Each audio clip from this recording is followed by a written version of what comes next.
Yes, thank you, Mr. Chairman. Appreciate the opportunity to be here today and appreciate the witnesses and their willingness to focus on this important issue. I represent a state with millions of acres of federal land. About 70% of our state in Utah is federal land. And obviously the integrity of the commenting system is very, very important to the residents of our state, because when agencies like the Bureau of Land Management are going to issue rules, these comments can have an impact on these rules, and individuals in many cases feel that people often in Washington are making decisions that affect their lives in a very dramatic way, but their voice is not heard.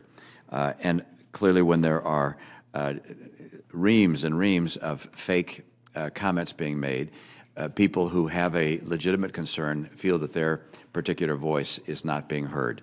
And I would specifically request that as you consider the adjustments necessary to protect the integrity of our comment system, that you give consideration to situations like this, where in rural parts of our country, and I'm thinking of rural parts of my own state, that it's very, very important for people to have their voice heard, and to know that it is being heard by people that are far, far away, that may not be terribly familiar with their circumstances and how a rule might dramatically affect their life. I would hope that there is some way for those people whose lives are dramatically affected to have a very clear and convincing voice as rulemaking is being considered. And the need to remove from our system fake voices would give people who feel that they're not connected with decision-making in a real way a much stronger voice and a much greater confidence that people were listening to them, and that Washington actually cared about the interests of people in rural Utah, in rural Missouri, in rural corners of our nation as a whole.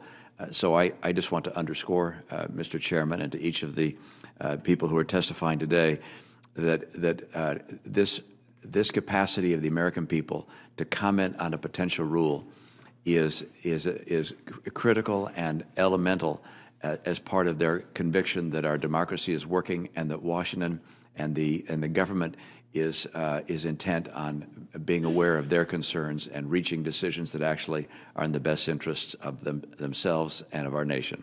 Thank you, Mr. Chairman.